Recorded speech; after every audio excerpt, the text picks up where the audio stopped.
चलिए साइंस में हम एक कदम और आगे बढ़ते हैं। देखिए केमिस्ट्री को हम एवरीडे साइंस के कॉन्सेप्ट से कर रहे हैं और इसमें हम एटम्स एंड मॉलिक्यूल्स के चैप्टर में अब एटॉमिक मास तक पहुंच चुके हैं। हमने प्रीवियस लेक्चर में element, atoms, molecules, compounds, mass number, atomic number, atomicity, ये सारे कॉन्सेप्ट्स अच्छे से किए।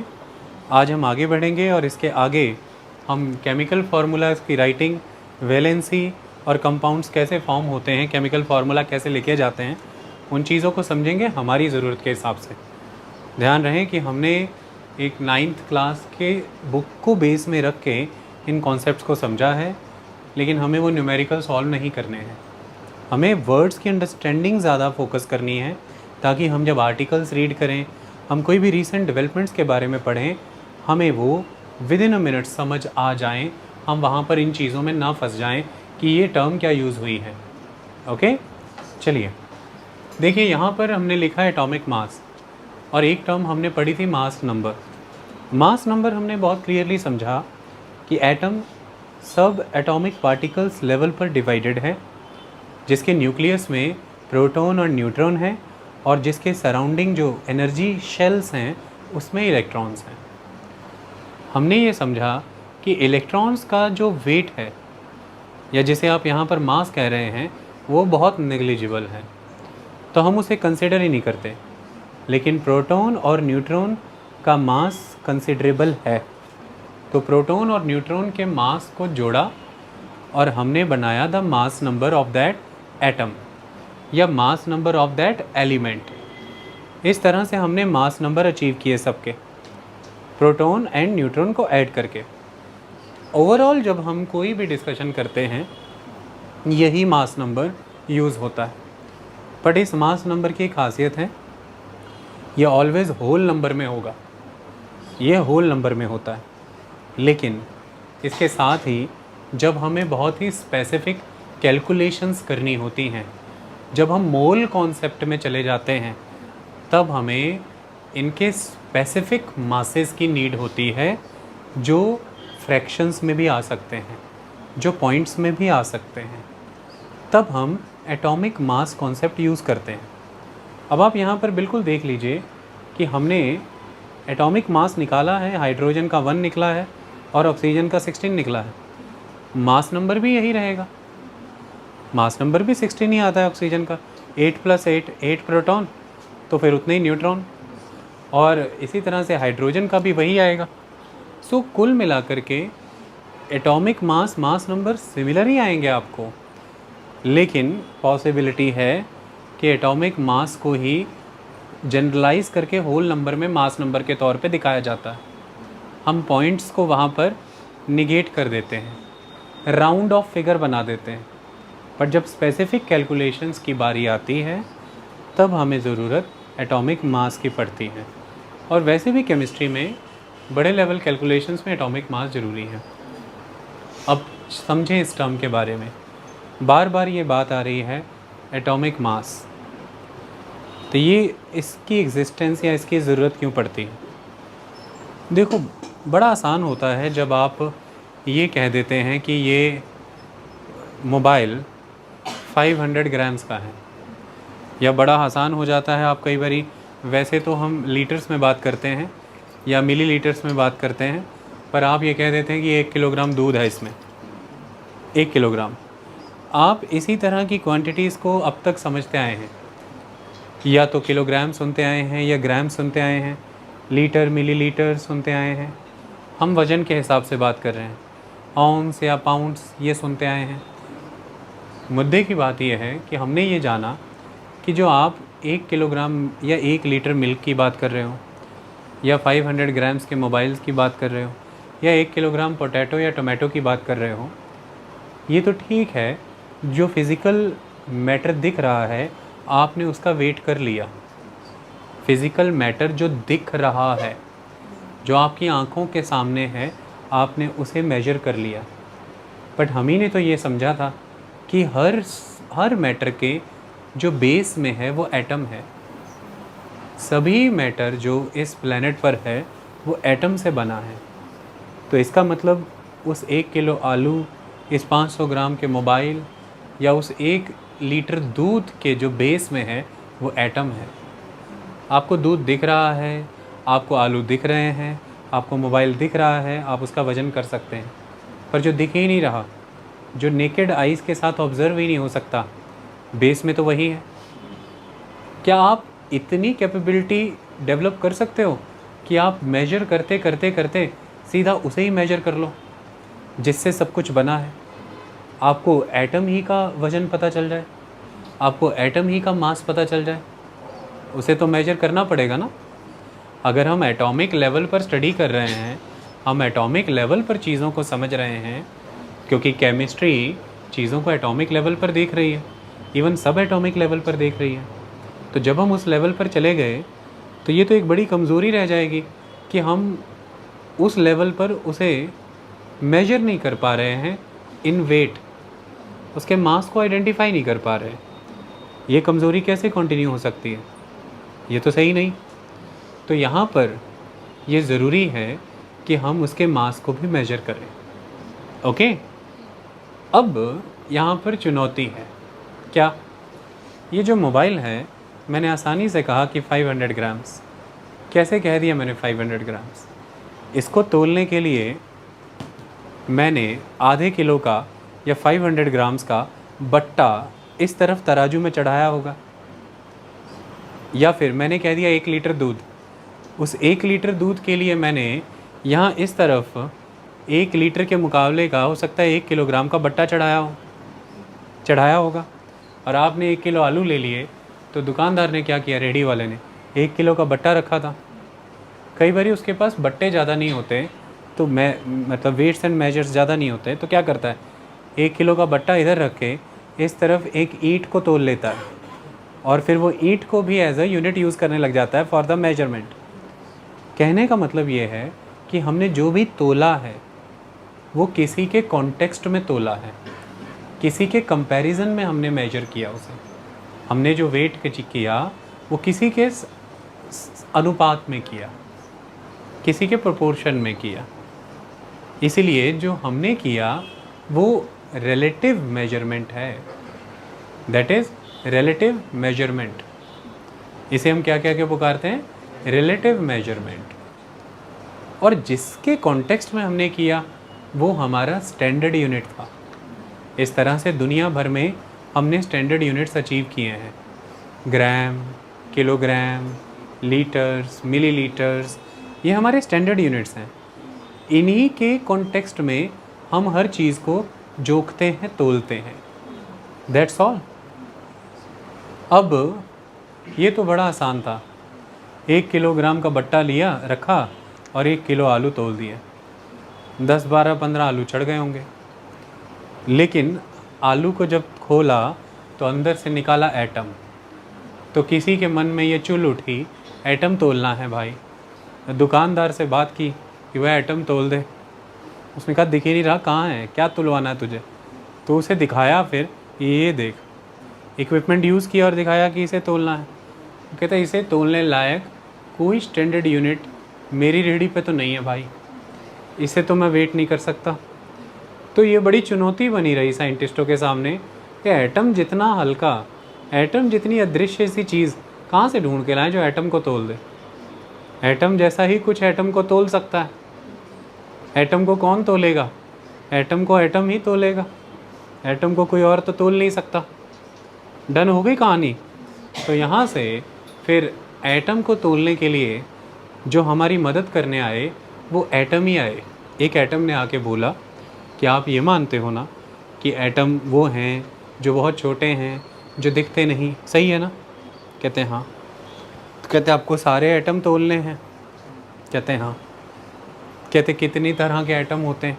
कहते कुल 118 तरह के एटम हमने सुना है कि होते हैं। कहते ठीक है, तो इन सबको आपको तोलना है? कहते हाँ। कहते ये जो एक एटम है ना, एटम बोला कि ये जो एक एटम है ना, ये बड़ा कंसिस्टेंट है, बड़ा डिपेंडेबल सा है, इसको उठाओ आप, इसको उठाओ और इसका मास, इसका वज़न पता है, इसके कॉन्टेक्स्ट में सबको तोल दो, एक तरफ बट्टे के तरह इसको चढ़ा दो और बाकी सबको इसी से तोल दो। कहते ठीक है, ये कौन होगा? शुरुआत में सोचा कि पीरियोडिक टेबल की शुरुआत में हाइड्रोजन ही आता है, सबसे छोटा है संख्या में, बेस है एक तरह से, इसी से सबको तोल देते हैं, तो हाइड्रोजन को चुना।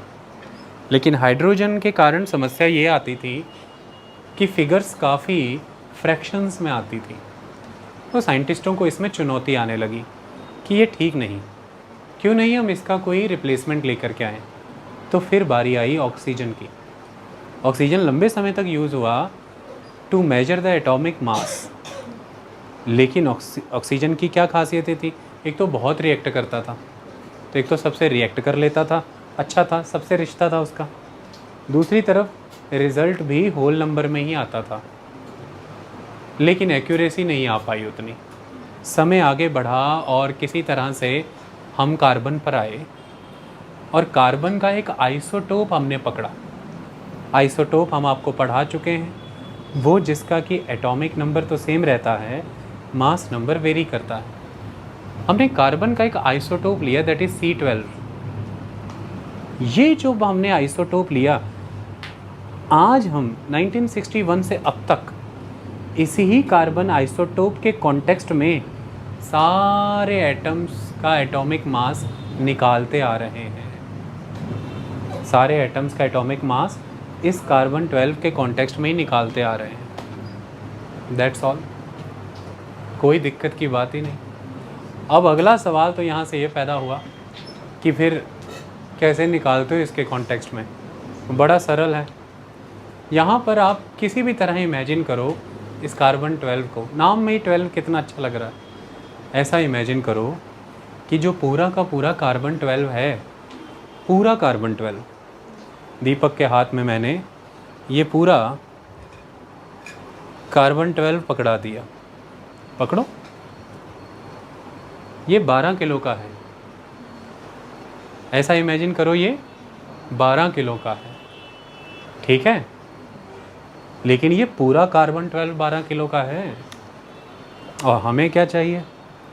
हमें एक एटम कोई भी एक एटम का मास निकालना है। उसके लिए हम ढूंढ क्या रहे हैं? तराजू के इस तरफ, वेइंग मशीन के इस तरफ चढ़ाने के लिए एक स्टैंडर्ड बट्टा। हम यूनिट ही ढूंढ रहे हैं ना, हमारे पास नहीं है ना। यूनिट मिल जाए तो ज़िंदगी बन जाए, आप जैसा कोई मेरी ज़िंदगी में आए तो बात बन जाए। इसके लिए ये जो 12 किलो का कार्बन 12 का पूरा बट्टा है, इसका एक हिस्सा निकालूंगा मैं, 12 हिस्से करके एक हिस्सा निकालूंगा। तो 12 किलो के कार्बन के बट्टे के मैंने 12 हिस्से किए, और हर हिस्सा मैंने एक वजन का ही रखा है। हर हिस्से का वजन 1 है, तो एक हिस्से का वजन कितना हुआ?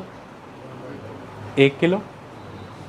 12 किलो का बट्टा था, 12 हिस्से किए, हर हिस्से का वजन समान रखा, तो यहाँ पर मैंने उसके 1-1 किलो के 12 हिस्से कर दिए, ठीक है? तो अब कार्बन 12 को पूरा करूं तो कितना करूं? 12 टुकड़े जोड़ूं तो वो तो पूरा 12 हो गया खुद। समझ में आई? कार्बन 12 भी जो पूरा है, उसका एक हिस्सा भी उसके 12 हिस्सों में से निकला एक हिस्सा है। 11 हिस्से पीछे छूट गए उसके भी। आई बात समझ में? That's all. तो अब ये जो सुभाष है, ये आया, कहता सर मेरे हाथ में एक एटम है, इसका निकालिए ज़रा कुछ वज़न कितना है। तो मैं कहूँगा कि हाँ निकाल देते हैं। पहले तो हम एक स्टैंडर्ड यूनिट यूज़ करते हैं। स्टैंडर्ड यूनिट क्या है? एटॉमिक मास यूनिट क्या है? 12वां हिस्सा लेना है हमें कार्बन 12 जो टोटल है उसका। तो फिर कार्बन 12 जो टोटल है वो हमारे पास है मास, वो हमारे पास है। वो सपोज़ करो कि दीपक ने किसी तरह से पता लगा लिया कि वो है लगभग 120 किलो, या सपोज़ करो कि दीपक ने वो पता लगा लिया कि वो है 1200 किलो। कार्बन 12 टोटल कितना है? 1200 किलो। तो दीपक ने कहा सर वो तो 1200 किलो है। तो मैंने कहा उसका 12वां हिस्सा निकाल, कितना निकलता है? तो 12वां हिस्सा कितना निकलता है? 100 किलो। तो दीपक कह रहा है सर 100 किलो निकल आया। तो मैंने कहा 100 किलो ही आज से एटॉमिक मास यूनिट है मेरे भाई, 100 किलो ही आज से एटॉमिक मास यूनिट है। यही एटम का मास यूनिट है।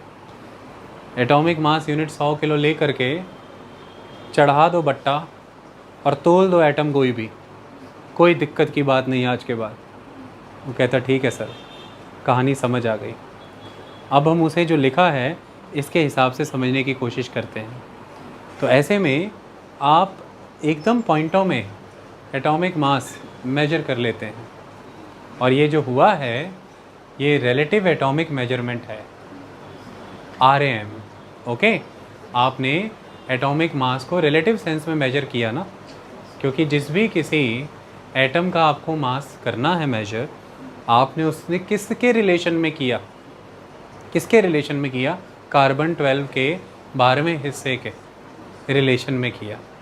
और कार्बन 12 के 12वें हिस्से के रिलेशन का मतलब यहाँ पर ये है कि वो फिगर हम निकाल के बैठे हैं मेरे भाई। कैसे निकाल लिया? कुछ बांट बट्टा नहीं था जेब में, कुछ नहीं था, खाली हाथ थे। किसी तरह से किसी ने मेहनत करके ज़िंदगी में कार्बन 12 का पता लगा लिया वज़न। बस जो उसका वज़न पता क्या लगाया, तो कहते जो इसका 12वां हिस्सा निकलता है ना, वही स्टैंडर्ड यूनिट है भाई, वही स्टैंडर्ड यूनिट। 1 ग्राम बोल लो, 100 ग्राम बोल लो, 1 किलो बोल लो, यूनिट वही है। उस यूनिट को इधर चढ़ाते जाओ और उधर एटम तोलते जाओ। जितना एटम चढ़ जाए चढ़ा देना। जैसे 1 किलो का बट्टा रखने पे सेम ही नंबर ऑफ़ आलू और सेम ही नंबर ऑफ़ मिर्ची चढ़ेगी क्या?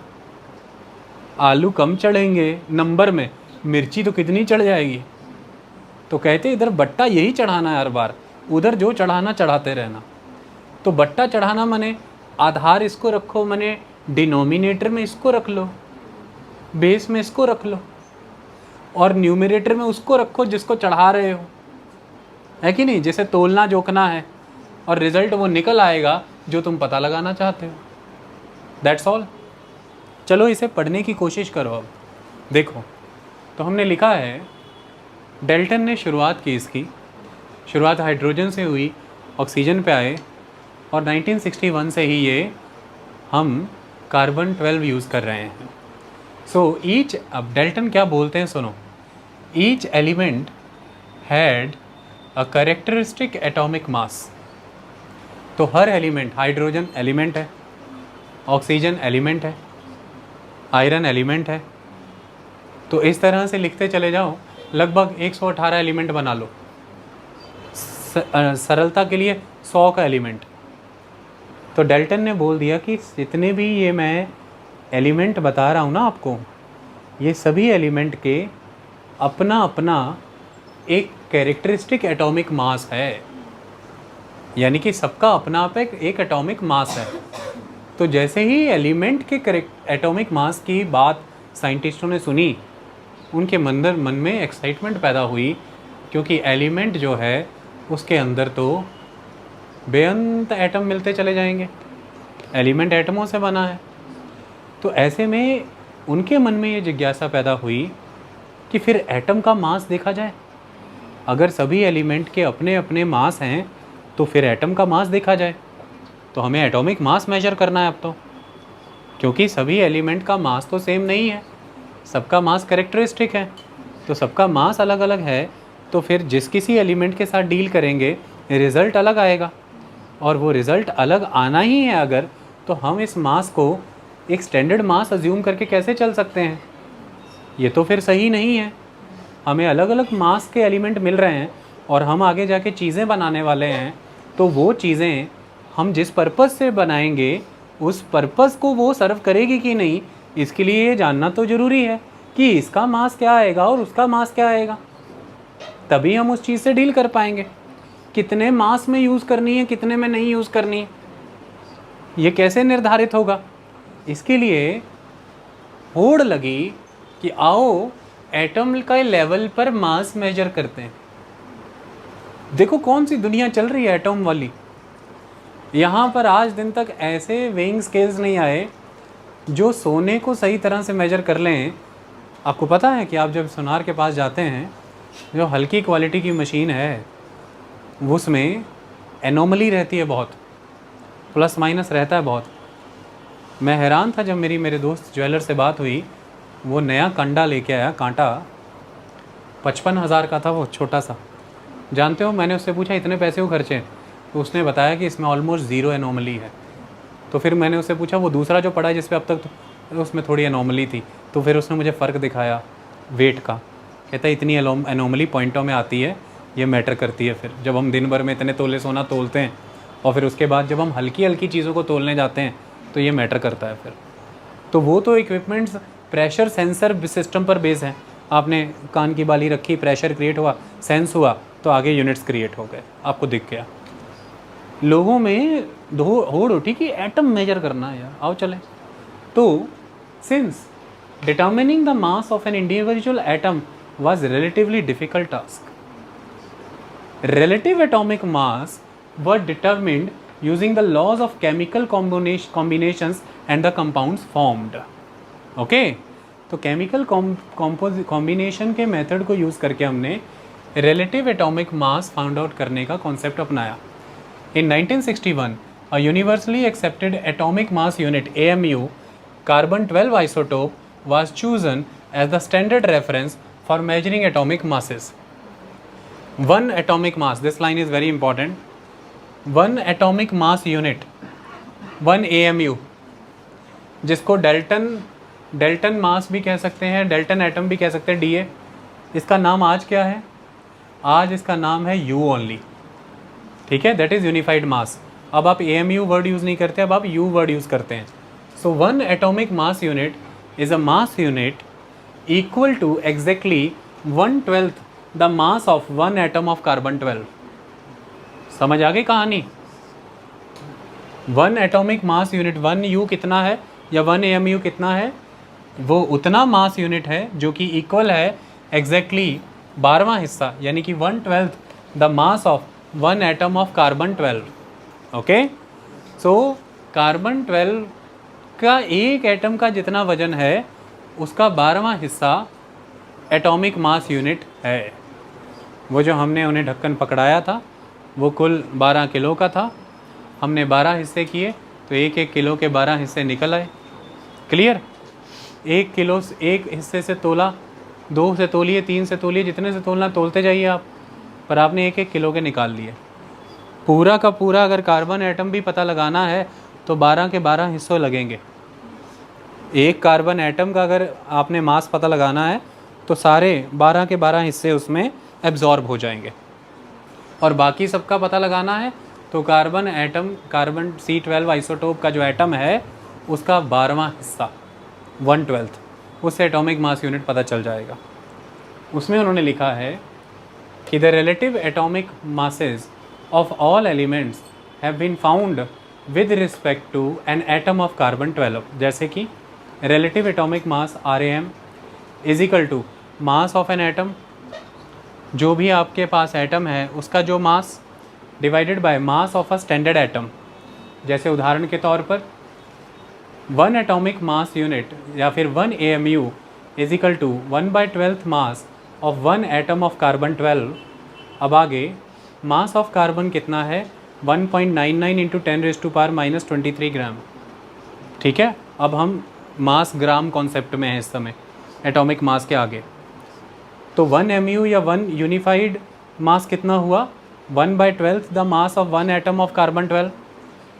मास ऑफ कार्बन कितना आ रहा है? 1.99 10⁻⁻23 ग्राम। ये तो पूरा मास आ गया। डन हो गई कहानी। तो हमें एक एटॉमिक यूनिट निकालना है। एक एटॉमिक मास यूनिट कितना होगा? 1/12 of the mass of 1 atom of carbon twelve. तो अगर मैं 1 यूनिट लिखूँ यहाँ पर तो वो 1/12 इंटू 1.99 इंटू 10⁻⁻23 ग्राम होता। तो मैंने वैसे लिखने की बजाय सीधा लिखा है 1.99 इंटू 10⁻⁻23 ग्राम बाय 12। तो वो फिगर निकल के आती है 1.66 इंटू 10⁻⁻24 ग्राम। तो ये निकल के आया हमारे पास स्टैंडर्ड 1 एटॉमिक मास यूनिट या 1 यूनिट। तो that is 1 atomic mass unit.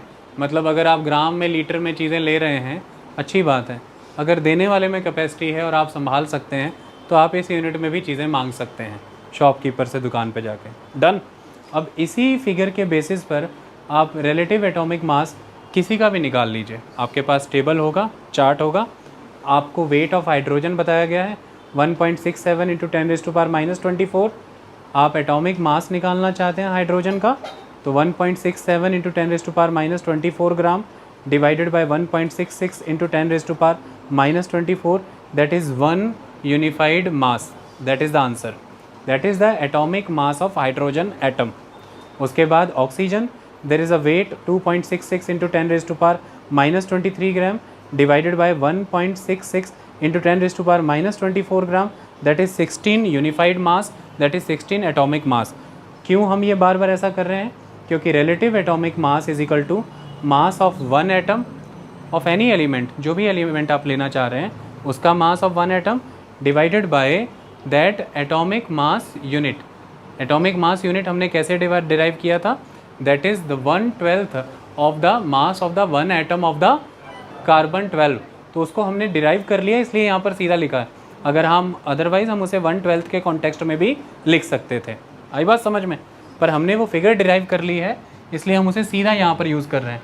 Otherwise आप उसे इस इक्वेशन के वाया सीधे लिखते तो मास ऑफ एन एटम लिख देते, फिर आप लिखते, जब आपको ये लिखना था मास ऑफ अ स्टैंडर्ड एटम, तो 1/12 of the mass of the one atom of carbon लिखते, तो फिर वो ऊपर जाता, फिर वो मल्टीप्लाई होता, तो ये फिगर निकल करके आती।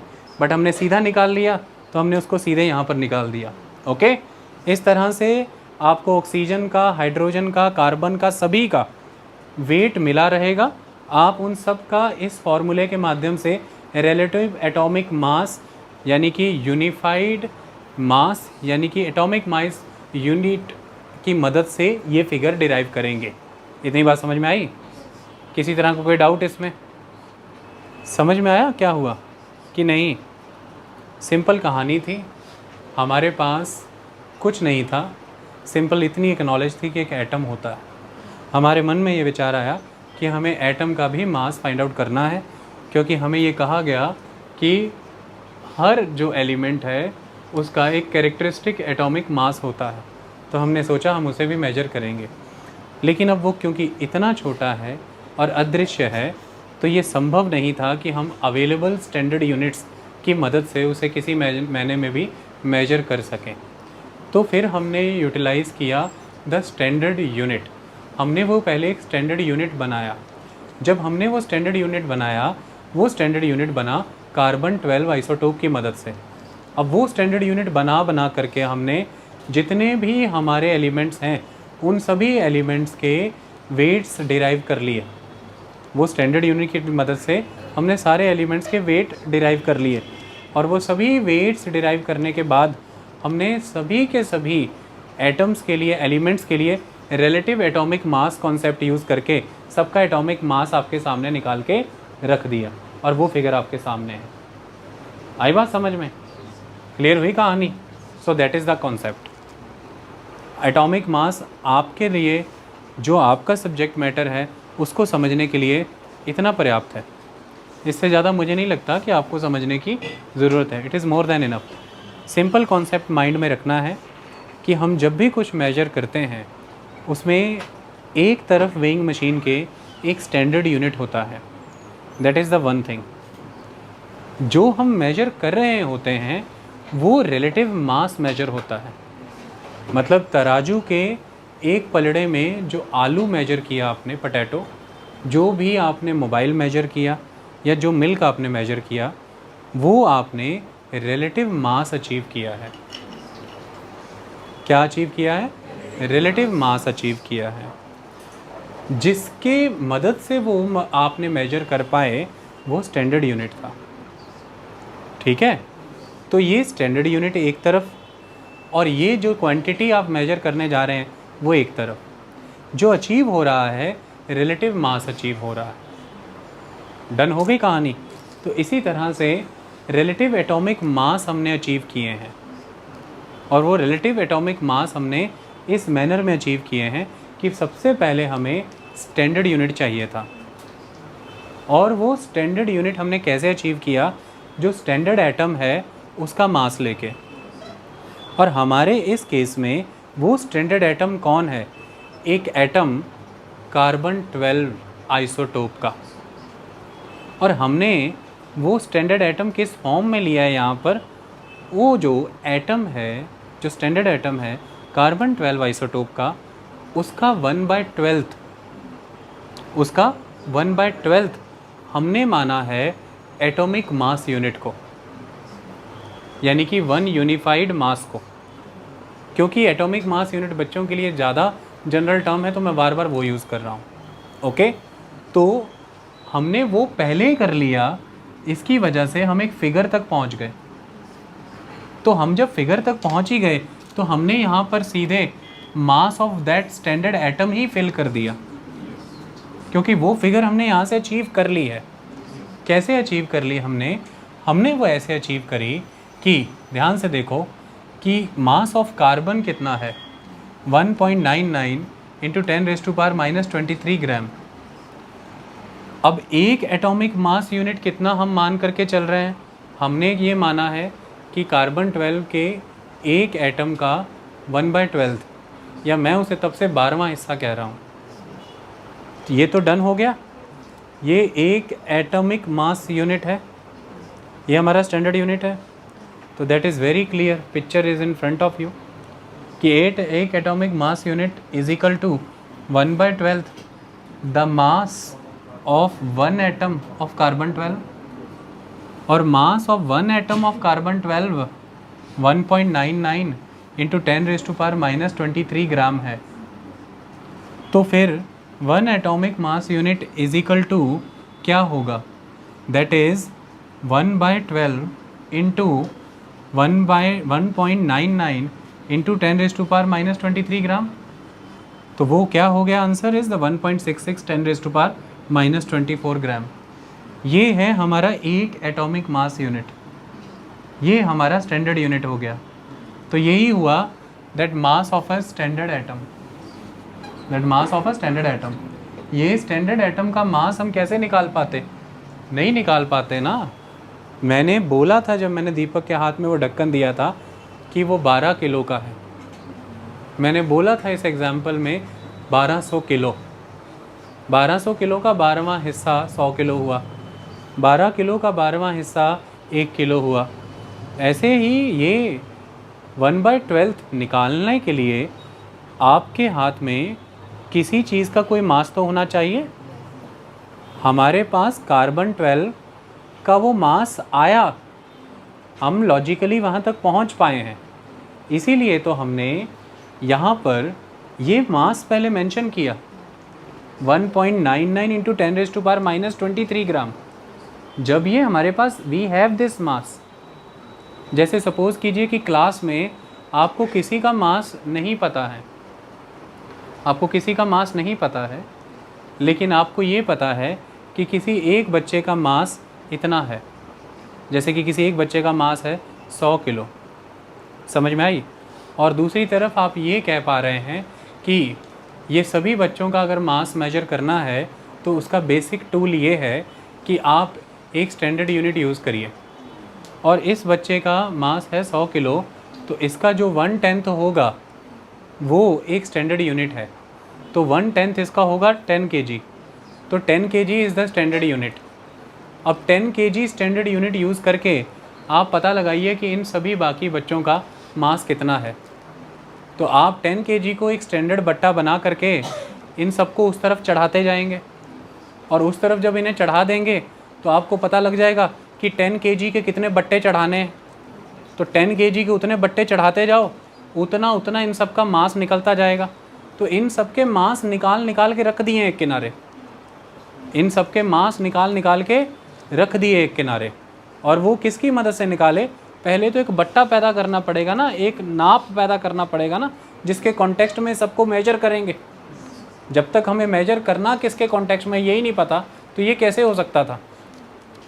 इस क्लास में 10 बच्चे थे, और उन 10 बच्चों में से सिर्फ एक बच्चे का वज़न हमें पता था, और वो बच्चा था 100 किलो का। डन है। अब हमारे पास ऑप्शन यही है कि या तो सीधे उठा करके उस बच्चे को ही हम एक तरफ तराजू में चढ़ाएं और बाकी दूसरी तरफ दूसरों को चढ़ाते जाएं। बट हो सकता है कि इससे हमें पॉसिबल फिगर्स ना मिले क्योंकि बहुत ज़्यादा रैंडम अचीवमेंट्स आए। तो हमने इस बच्चे से ही ये निकाला कि इस बच्चे का जो 1/2 हिस्सा है उसे स्टैंडर्ड यूनिट मानते हैं, वो बना 10 किलो, और उसे एक तरफ चढ़ाया और बाकी सबको दूसरी तरफ खड़ा करना शुरू किया। जब दूसरी तरफ एक बच्चे को खड़ा किया तो पता लगा कि ऐसे 5 लगाने पड़ेंगे इस तरफ, फिर उसका वेट पूरा बराबर इक्विलिब्रियम आएगा।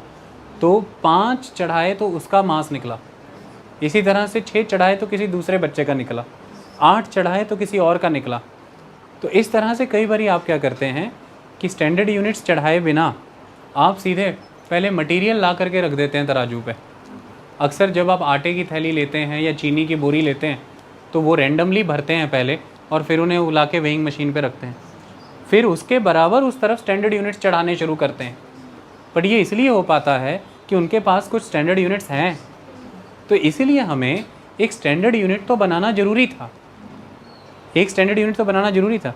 स्टैंडर्ड यूनिट हम इसलिए अचीव कर पाए कि हमें पता है कि उस दुकानदार के पास कोई 10 किलो का एक बट्टा है, वैसे 10 और लगेंगे, और हमें पता है इस क्लास में कोई 100 किलो का बच्चा है जिसका 1/10वां हिस्से से बाकी सबको मेजर करना है।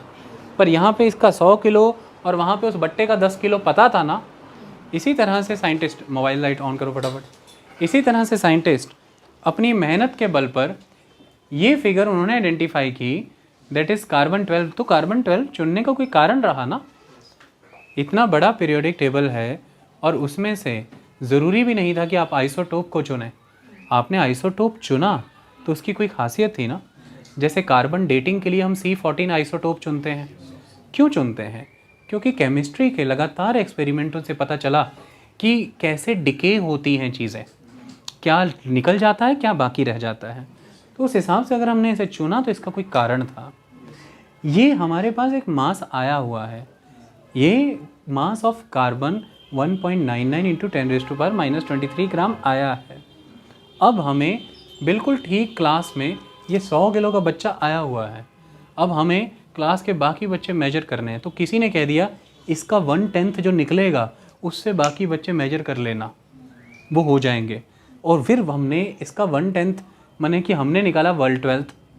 तो एटॉमिक मास यूनिट यानी कि एक स्टैंडर्ड यूनिट चाहिए, वो 1/12 है इसी का, the mass of 1 atom of carbon 12।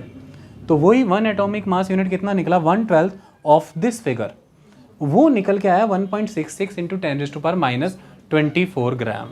आई बात समझ में? इसको यूज़ कर करके हमने बाकी सभी बच्चों का मास निकाल लिया। क्लियर हुई कहानी?